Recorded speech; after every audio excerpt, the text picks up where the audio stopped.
Nous avons tous déjà été confrontés à une grave perturbation de notre ordinateur, perturbation due à un virus informatique transmis soit par un CD-ROM, un DVD, une clé USB ou un disque dur externe, avec pour conséquence immédiate la perte des fichiers ou des données parfois très capitales. C'est compréhensible si la machine n'est pas protégée. Or, il arrive que ces désagréments se produisent en présence même d'un antivirus qui plus est à jour. Comment cela est-il possible? Peut-on éviter les virus informatiques? Si une fois la machine est infectée, quelle attitude prendre? Pour en parler, nous avons sur notre plateau M. Ben Wallace Missingué, administrateur technique en informatique, ancien étudiant de l'Institut supérieur d'électronique et de réseau téléphonique de Casablanca au Maroc. Monsieur Ben, bonsoir. Bonsoir. On parle de plus en plus de virus informatiques dans le monde des ordinateurs. Et j'ai dit dans mon lancement que chacun de nous, au moins une fois, a déjà été confronté à une perte de données due à un virus informatique. Alors donc, pour poser les bases de notre entretien, nous allons commencer par définir qu'est-ce que c'est un virus informatique. D'accord, merci beaucoup. Alors, un virus informatique est un automate parasite qui a pour objectif de perturber un fichier, un groupe de fichiers ou tout un système. Donc, quand on parle d'automate, en fait, on fait allusion à un programme. C'est un programme écrit par un informaticien qui émet cela dans ces buts-là. Et il est parasite parce qu'il dépend à un programme. Il dépend d'un programme, et ce programme peut être un système d'exploitation, une application. Donc tout dépend de pourquoi il a été conçu. Alors donc, si nous comprenons bien, c'est à juste titre qu'on appelle les virus des programmes ou des logiciels malveillants. Bien sûr. Que c'est conçu dans l'intention de nuire ou de porter préjudice à l'utilisateur de l'ordinateur. C'est bien cela? Oui, au fait c'est ça. Mais au départ, quand les virus sont sortis, quand on a eu ces logiciels-là, ce n'était pas ça l'intention. Au départ, ce n'était pas ça. Parce que cela va, nous sommes là autour des années 1970, où pour la première fois, le virus était créé. Mais ce n'était pas d'abord à titre de virus, parce que cela se passait dans un laboratoire d'une firme à l'époque Bell, Corwar, aux États-Unis, où il y avait 3 informaticiens qui s'amusaient à créer comme ça des programmes qui devraient charger en mémoire. Et ces programmes étaient censés rechercher les 3 autres. Et la partie prenait fin quand l'un des programmes pouvait trouver les autres, les détruire et copier même leurs algorithmes. Donc c'était à titre de jeu que c'était parti au départ. Et donc aujourd'hui? Et voilà, aujourd'hui, beaucoup de gens se sont inspirés de ça. C'est venu plus se concrétiser autour des années 84, où pour la première fois on a connu un virus appelé Brand, qui était même le nom d'un pirate, qui a commencé pour la première fois à faire ce genre de choses. C'est-à-dire attaquer des machines, attaquer des systèmes pour des buts bien précis. Alors donc, les virus informatiques n'agissent pas tous de la même façon. Non. Nous constatons, par exemple, qu'il y a des moments où la machine a du mal à démarrer. Donc, quand vous voulez mettre votre machine en marche, la machine ne démarre pas. Oui. Et il y a aussi des moments où nous constatons que la machine est en marche, mais il y a des fichiers qu'on n'arrive plus à ouvrir. Donc, on n'a plus accès à certains fichiers. Alors, donc, dites-nous quels sont les différents types de virus qui existent et comment ils fonctionnent pour produire ces effets-là. Bon. Les différents types de virus. D'abord, il faut souligner un point très important. Oui, il y a une différence entre les virus informatiques et les logiciels malveillants. Ah.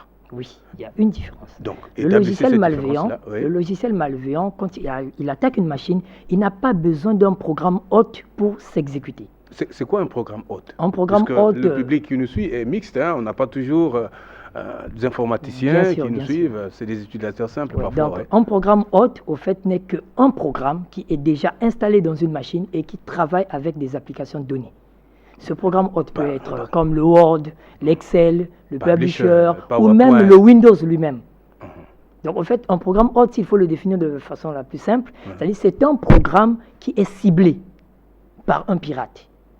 par lequel le virus va entrer en exercice. C'est ce qu'on appelle hôte. Ouais. Voilà. Maintenant, le logiciel malveillant, lui, n'a pas besoin de programme hôte. Mais le virus, lui, il est parasite.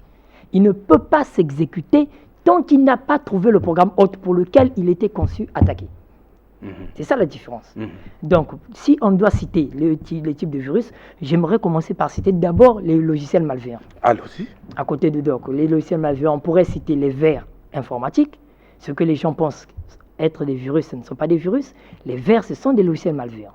Les chevals de Troie, qui étaient inspirés par rapport à l'histoire de la ville de Troie. La ville de Troie, oui. Voilà. Oui. Le cheval de Troie, lui aussi, ce n'est pas un virus, mais c'est un logiciel malveillant.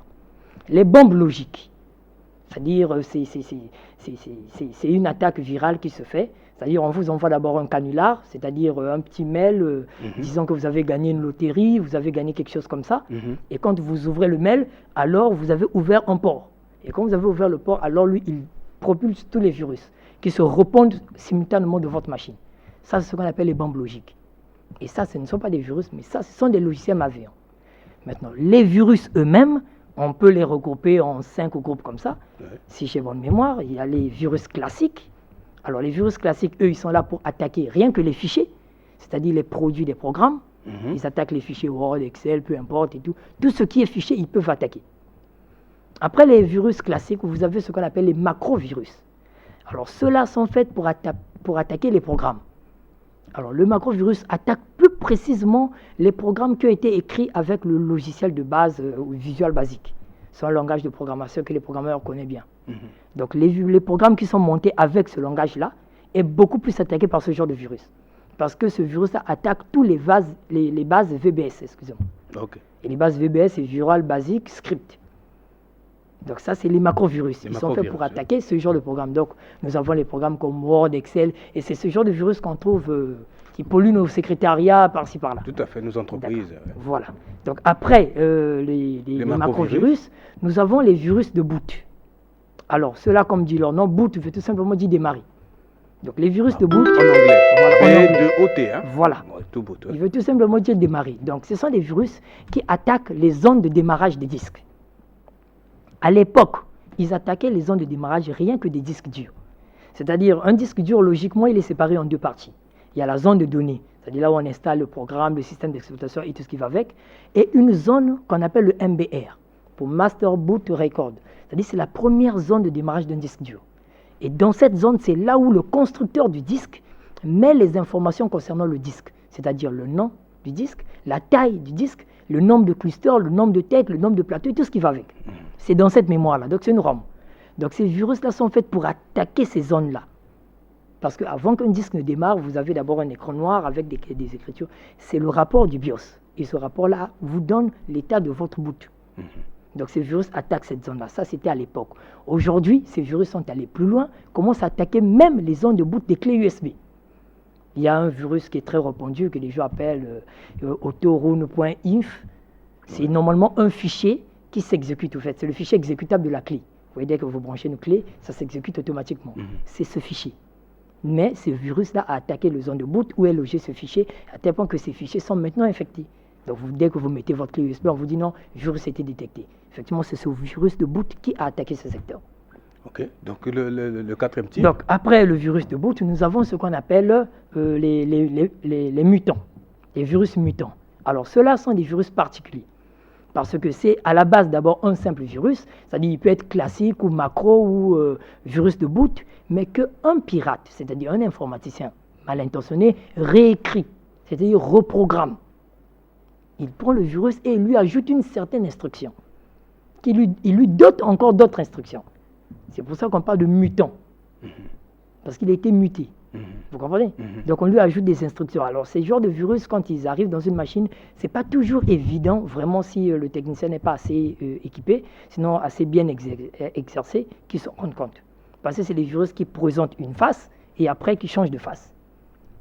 D'où leur nom d'ailleurs de mutants. De mutants, voilà. Et après les mutants, nous avons aussi les polymorphes.